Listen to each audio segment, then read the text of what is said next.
Session 14 of Cowboy Bebop. This one's called Bohemian Rhapsody, after the Queen song called Bohemian Rhapsody, though this has nothing to do with the song. Shinichiro Watanabe just loves naming episodes after rock songs. And it has a great beginning. Cuts to Spike, Faye, and Jet successfully catching 3 bounties in succession. And I almost want to get out of my chair and cheer. Awesome, they're going to get some oolongs now.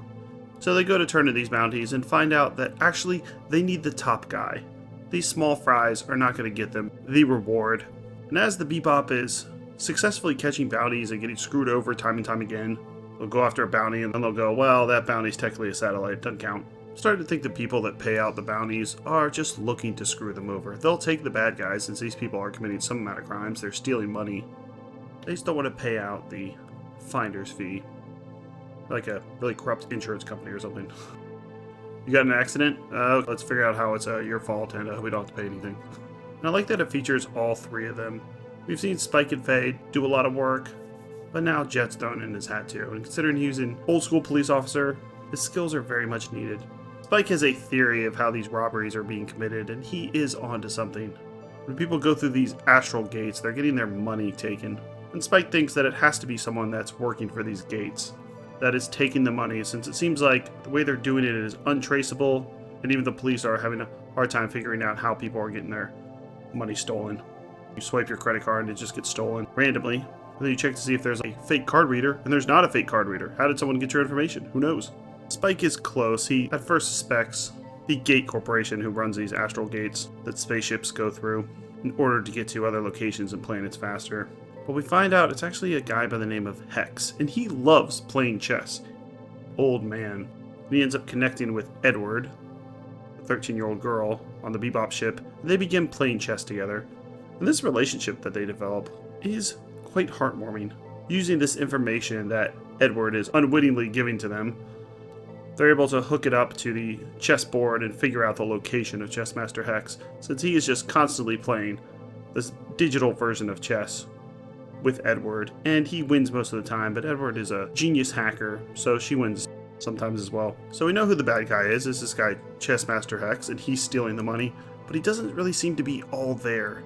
There's no mention before the end of the episode of how he's doing it, why he's doing it. He seems to be in this very dark room. Where's his riches? And so they go to this abandoned junkyard filled with wrecked ships and spare parts from astral gates that are broken. And we get the first appearance of space hobos. That's right, there's people that have taken over these abandoned spaceships, because why not? There's a free rent and some amount of electricity. Just like people would now if there was an abandoned house in the middle of nowhere or business. In fact, where I live, there was actually a Golden Corral, those buffets that are not as popular anymore, that went out of business. And for some reason, it took them like a year to demolish this place. And it became Hobo Central. It was almost kind of hilarious. I almost don't even blame them. The electricity was on, so they basically took over this entire Golden Corral. And there's probably like 100 people living there. Then they finally demolished it. I wanted to check it out. What type of setup do you think they have in here? And I think it's also interesting in Cowboy Bebop. We get to see the way that the hobos, for lack of a better term, are living, and they're floating out in space, because of course there's no gravity. But I guess there's oxygen in these abandoned spaceships. And they get to the lair of Chess Master Hex, and he's not living in some luxurious palace that he could absolutely afford with all this money he's stealing. He's in a dark room playing chess and seems to not remember anything. We also see some 70s space hippies that are lighting a joint, living in these abandoned spaceships too. He is 98 years old and doesn't even remember when he set up this scheme to steal this money, which happened 50 years ago. He was part of the crew that initially built these astro gates. Cowboy Bebop takes place in 2071. So 50 years ago from 2071 would be 2021. So obviously they're already building these astral gates. That's what the Trump administration's up to. They got Space Force doing it or something. Once again, Cowboy Bebop should have said it a little farther in the future, but it's a really good story, and it's a villain who you feel sorry for. He's senile, he's 98 years old. He set up this scheme to steal money and then just simply forgot about it. They say he set up this scheme when he was working on the astral gates to go into effect 50 years later. So around the time that it's happening right now, it kicked in. Now, why exactly he would wait that long, who knows?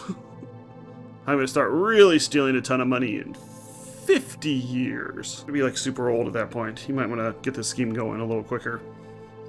but maybe he was stealing money throughout those periods as well. At least that's what I read from it. And I'm going to give Bohemian Rhapsody an 8. It wasn't an episode that stood out in my mind, as it's a lot slower. Watching it all the way through twice, it has such a nice feel and flow to it, and I like the interactions between Ed and Hexmaster Chess, as you can see that he really enjoys having someone to play with. He sits around all day, hoping someone will play chess with him, and the only person that's doing it is Edward. And he doesn't really speak, he lets out moans and gasps, and comes off like a jolly old man. It starts with them catching some bounties, thinking they might actually get some money, and ends with them going into a homeless space encampment and catching a senile grandpa. You never know where this series is going to go, and that's why I love it so much. And Jet, Spike, and Faye actually turn down the bounty. They don't want to turn this guy in. After all, he is friends with Edward and helping her be less annoying, actually giving her something constructive to do by playing chess. And it ends on a nice somber note, where we just see him close his eyes, and it's implied that he actually dies while playing his favorite game of chess with Edward.